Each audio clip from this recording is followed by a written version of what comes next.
Um, so today's video is the video that I've been talking about for forever, but I've never done. I was trying to find a way to how to do it and when should I do it, and I feel like now is the time because my emotions are all over the place and I'm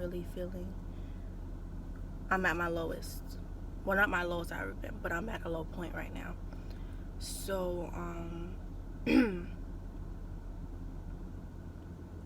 today's a video about the mental health. All right, my mental health. So, as you all know, I'm 22. I live with my mom, her husband, and my little brother. I also see a therapist, and I started seeing a therapist like maybe 2 or 3 months ago. I took it upon myself to see a therapist because I was always depressed. I still am depressed to this day. I have my moments, But I was getting very suicidal again, and I started drinking a lot, every day type shit. Oh, I'm sorry. Okay, I'm sorry, I cuss. But yes, I was drinking every day. I would leave work early every day. I would not go to work sometimes. I didn't want to be around people. I still don't want to be around people. That's why I was just driving around today. I'm about to go get some bread from the Caesars. I just been driving around all day because I hate being around people. And I hate that I'm always in a bad mood, because now my brother's starting to notice it, and he's always asking me, what's wrong, Tati? Why you always sad? Why you always crying? Why you always in your room in the dark? Why you never want to talk to anybody? Why you don't answer your phone for anybody, And for my brother to notice that and to talk to me about it, it kind of was like, okay, you need to snap out of it. You need to, do something about it. I don't have no napkins. You need to do something about it. So, yeah. My last session with my therapist, which was Friday, I told her some things that were happening. We can't see each other face to face, but she did advise me that if things get out of hand, and what matter that I'm talking about, then I would need to, come to her. Because the place that so I go to this place called Agape. It's in would that be considered Cutler Bay, or is that Princeton? It's either in Cutler Bay or Princeton. By my job. It's a therapy center, but they also have in-house therapy as well. People go there, they check themselves in when they're alcoholics, when they're drug addicts, when they're very suicidal and things like that. So our first official session, I filled out some paperwork. I did a whole bunch of questionnaires. We talked about why I wanted to go to therapy. Some of those things I'm not gonna say on camera, because some of my family watches my YouTube. So yeah, and then she did let me know that I did let her know that I did not want to be put on any medications, because the therapist that I had before her, the first time I met him, he was quick to be like, all right, I sent you some stuff to the pharmacy, go get it today and start it today, and then come back and we'll talk about how you feel. So your first time meeting me, you was just gonna put me on some medicine, and it wasn't no 50 milligram type shit. It was 350 milligrams of everything that he gave me. He gave me 4 different medications. I'm not about to do that. And I was like, this shit ain't right. Let me find me another therapist. And then that's when I found her. So our first time meeting, she did let me know that if she did feel that I was very suicidal and I was gonna harm myself or others, or that things were getting too out of hand, then she would because I let her know that I didn't want to be put on medication, that would be our last result. But she would Baker Act me. She would call him in to come take me to the back, and I can't leave type stuff. Because where her office is, her office is the last door until you get to the back to where the people that they can't go home. So she was like, listen, I'm gonna tell you right now, if I ever feel like I need to Baker Act you, I'm gonna Baker Act you, and you won't, there's nothing that you can do about it, because you signed this paper that I have every right to Baker Act you if I feel like you need to be Baker Acted. And that's fine with me, but I'm not gonna get to that point. I'm gonna try not to get to that point, because Lord Jesus, I know people that have been Baker Acted before, and I know a lot of people that's been Baker Acted before, and they tell me all the time that that's a very scary, traumatic experience to go through when you first go into Baker. They do all these tests on you. They give you this medication. They put you in an isolation cell your first 2 days that you're there. You can even go outside a straitjacket. Like, it's fucking crazy. Like, it's ridiculous, and I don't want that for myself. So, like, the last week and a half, I have not been able to sleep at night. I'm not tired. Like, I don't sleep at night. So when the sun finally does come up, I try to get some sleep, but then that's when everybody's waking up, so the house is really loud, so I can't sleep. I haven't slept in I don't know how long. But before I wasn't able to sleep, I had this reoccurring nightmare that I have. I've been having this nightmare since I was a little girl, and for the life of me, I cannot figure out why. What's funny is that in the dream that I keep having, there's a black horse. I'm on a fucking ranch. Let me stop cussing. I'm on a ranch, and there's this guy, this black guy with a black hoodie on, all black. He got the hoodie on his head, and he has no face. Now, the thing is, I'm scared of horses, right? But he comes in on this horse, gets off the horse, and like is chasing me, trying to kill me. And for the life of me, I cannot get away from him. Like, the faster I run, the faster he get, and then the horse is running with him. So I can't outrun a horse. And then when it's come to the time where he's actually like gonna kill me, that's it. Like, the dream just stopped. I just wake up in a panic, sweating, everything, like drenched in sweat,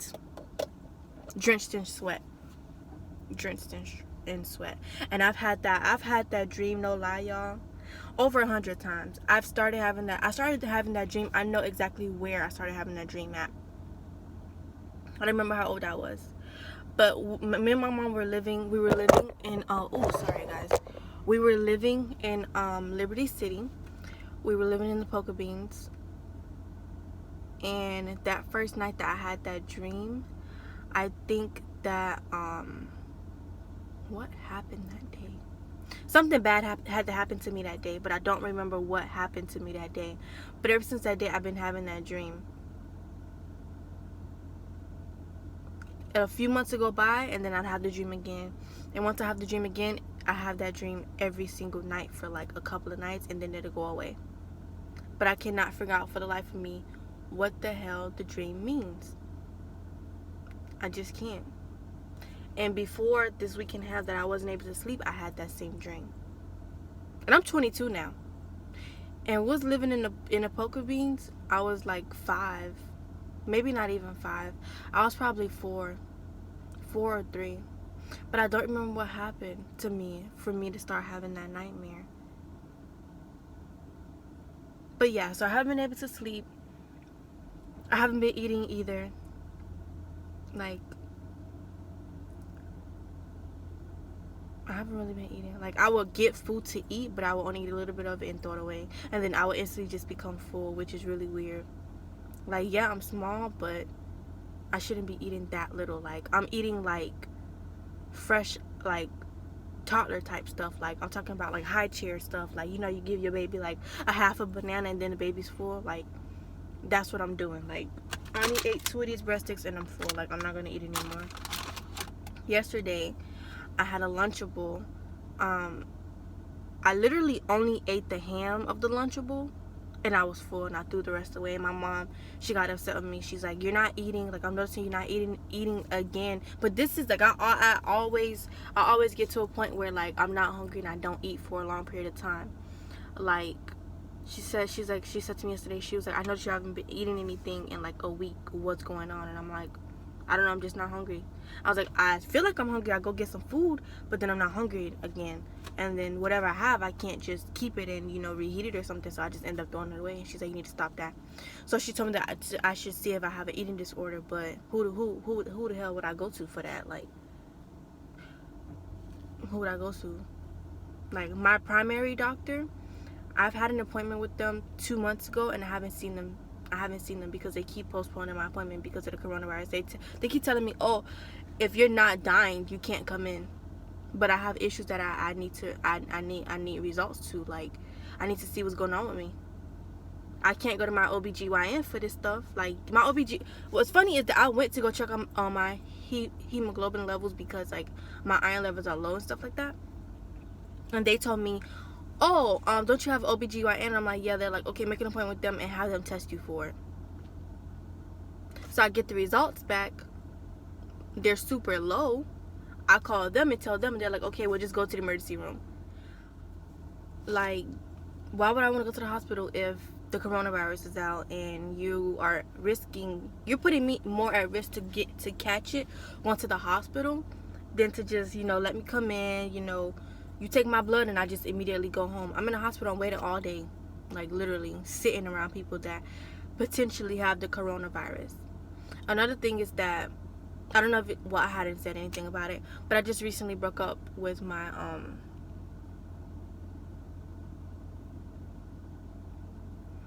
my longtime boyfriend, and I'm not really affected by it.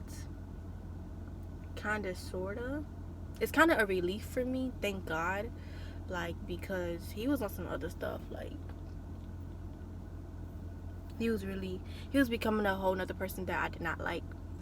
So that's that. And I don't know, I just feel like I got a lot going on. I would like to tell you all every single thing that's going on, but then again, I cannot, because again, my family watches my channel, and I can only tell you guys bits and pieces because I haven't told anybody in my family about it. Some of the stuff I haven't told anybody in my family about it, not even my mom. But I know she doesn't watch my channel. But I know if I say something and then one of my family members see it and they're concerned, they're going to call her and she's going to be like, well, why didn't you tell me? And what am I going to say to her?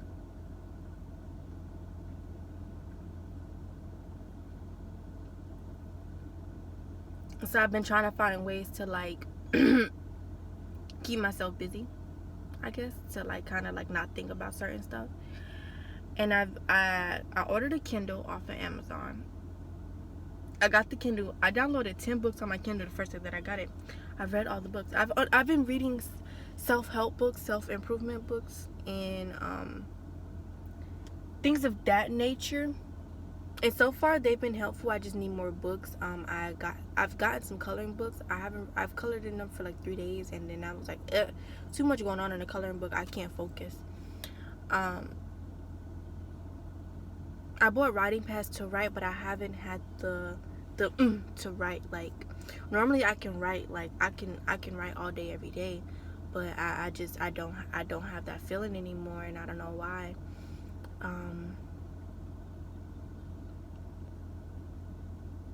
I would just like to keep vlogging, like, my mental health journey. Like, this week when I have therapy, I'm gonna express to her, about my eating and about me not being able to sleep, and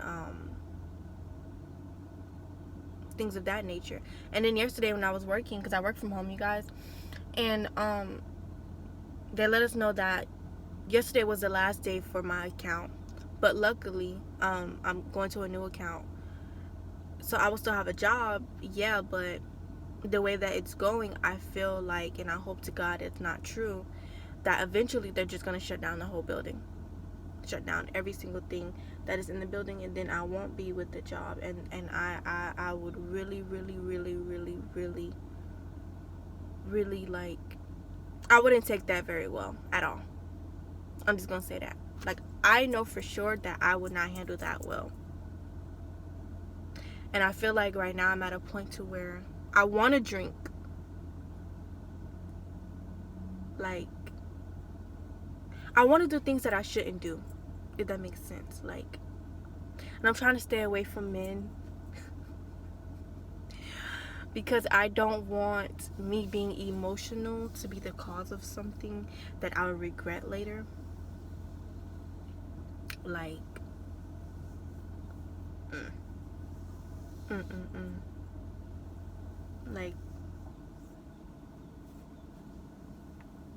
like my friend Guy.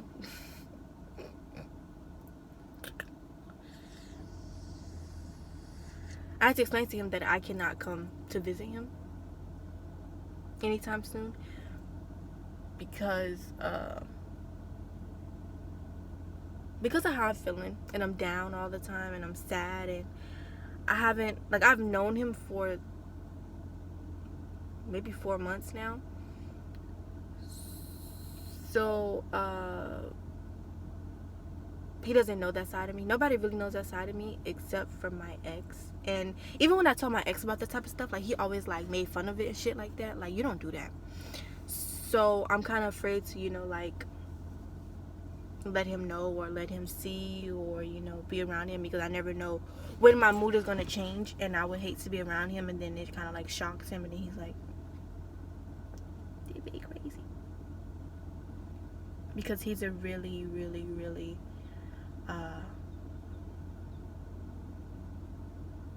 great guy. Everything, he has his life in order, you know. And I would hate to come and corrupt that for him. He knows a little bit, but he doesn't know everything. Like, he just knows that, like, my mood changes. And I think he thinks that's because of PMS. I just assume. I think he thinks it's because of PMS, which is good. I don't know.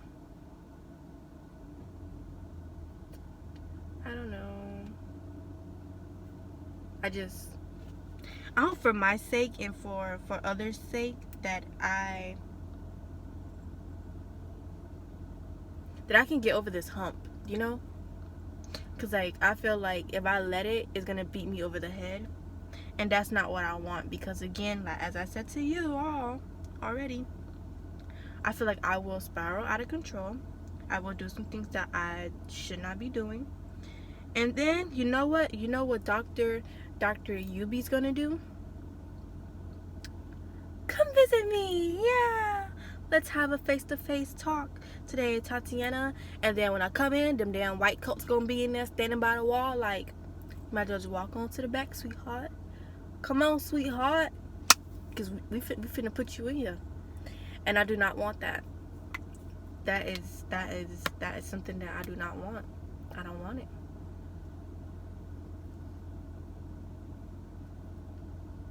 I even flushed all of my pills down the toilet, I think last week, because I still had the medication that the first therapist gave me, but I wasn't taking it, you know. But then I was tempted to take it, so I was tempted to take it. So something was just like, go flush it right now. Flush everything that you have. Flush every single thing that you have. Go flush it. So I went and I flushed it. And then the little mother suckers ain't even flushed all the way. I had to flush the toilet like 5 times. But I flushed everything. Because before, who was I staying with? This is when we first moved to Homestead. My grandma was staying in the house with us, and something had happened. I'm not gonna say what happened, but I didn't know how to take medicine to my own hands, and I didn't want to go, you know, to seek help at that time, because, you know, most people that I know who go to seek help, people like be like, oh, they crazy, da da da da da da. So I was just like, they prescribing me 800 milligrams of pills, well, why not take the whole bottle, the whole 2 bottles? So that's what I did. Biggest mistake of my life. Nobody had knew that I had took them. I think my grandma knew because of what she did. So, okay. So I went, I took the whole 2 bottles.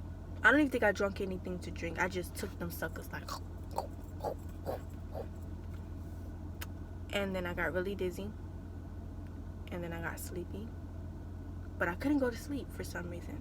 Maybe that was God trying to save me.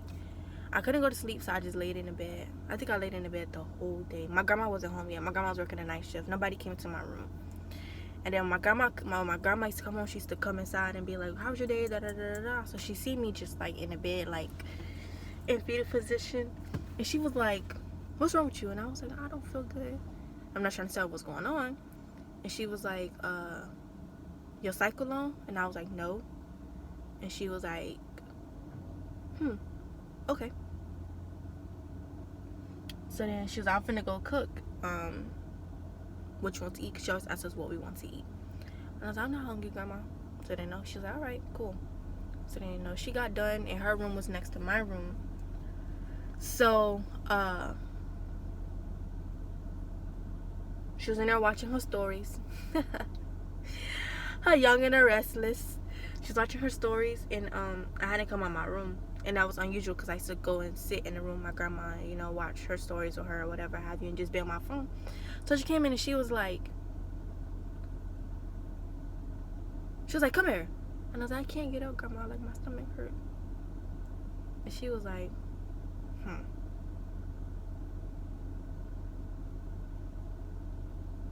"Come here, I'm finna get you something to drink." So she gave him whatever the hell she had, went downstairs and made inside the kitchen. She gave it to me. My stomach started hurting even worse. At this time, like, I'm screaming in the room. Like, Grandma, my stomach hurt. What'd you give me? And she was like, "Don't worry about what I gave you." She was like, "But I'm going to find out what's wrong with you in a minute." So I'm like, oh, Lord, this lady trying to kill me. I don't know what's going on. So, like, maybe 5 minutes of me, like, in frog position, like, holding my stomach, like, rocking back and forth, pacing the floor, going back and forth, thinking I gotta use the bathroom. I can't use the bathroom. And then something was just like, "Go to the bathroom, Tati. Go to the bathroom." I go to the bathroom. Before I can even turn on the light, y'all, I just started throwing up everything. My grandma was like, "Now, what did you take, Tatiana?" And I was like, "I didn't take anything." I was like, "I had a headache, so I took some pills." And she was like, "How many pills did you take?" And I was like, "I don't know. It wasn't working." So, I'm trying to lie because I'm not going to tell my grandma I tried to kill me damn self. So she was like, "Go bring me the pill bottles. Go bring me the pill bottle that you took." So I come out and bring her one of the bottles. And she was like, "It's empty." She was like, "It was 30 in here. Where the rest of the pills?" I said, "Oh, I've been taking them. I've been having headaches." Now, mind you, I didn't flush the toilet yet. So she go in the bathroom and she looking in the toilet. And she was like, "This is like you took a whole bunch of pills, Tatiana." And I was like, "Grandma, I didn't take a lot of pills. Like, I was, my head was hurting." And she was like, "Put on some shoes. Let's go." Took me to the hospital. She didn't even tell my mom where we was going. She just took me to the hospital. She made them pump my damn stomach. And they had to let her know that I had took a bunch of pills. I've never seen my grandma so mad at me before. My grandma even cried. And she never told my mom what happened. Thank God she never told my mom. But she never told my mom what happened. And ever since then, whenever I say that I don't feel good or something seems off to me, she always be like, "Come on." She always get me out of the house. She always like make jokes, things like that, so that like I won't do that anymore. And she asked me why would I do that. I didn't tell her why. I still haven't told her why. But she told me that I should go get therapy. And at the time I didn't. I'm not going to go get no damn therapist. She told me about like some of her past experiences and things like that. And that was that. It wasn't until I turned 22 that I decided to go get some help. And that's what I did. And I can say it's helping. Therapy brings out old memories, and it'll make you mad all over again. It'll make you have, you know, certain feelings again. It'll make you want to do certain things again. It'll make you cry. You're gonna cry a lot. You're gonna think about things a lot. And you're just gonna be angry a lot for the first few days or it's few weeks or whatever subject y'all talk about at that time. Like every Friday, if we're talking about something that happened in the past, yes, I have a lot of feelings. Yes, I don't want to talk to anybody. But that's all a part of therapy. You have to talk things out in order to make things better. So that's what I'm doing. And that's just that. I feel like it'll really help me in the end. Because I see the progress now. I just, you know, I'm not where I want to be at right now. But it's working. It's working. So that's that on that. I'll do another video later. I'm gonna do a series about mental health. I'll try to post a video every Friday after every session that I have, so that way when my feelings are fresh, I can come and, you know, sit in front of the camera and talk. Comment below if you've ever had therapy, or you feel like you need to get therapy, or, you know, if you just want to share something. You can even inbox me. It doesn't have to be for the public to see. I'm very open, you know, to talking to people about, you know, certain things to help people, you know, because when things were just happening for me, I didn't have anybody to talk to. I just didn't. And who I thought I could confide in made fun of whatever I told him. So you just have to do whatever's gonna make you happy, you know? And don't let how somebody else is gonna feel dictate how you start your recovery, you know? That's the video. Thanks for watching.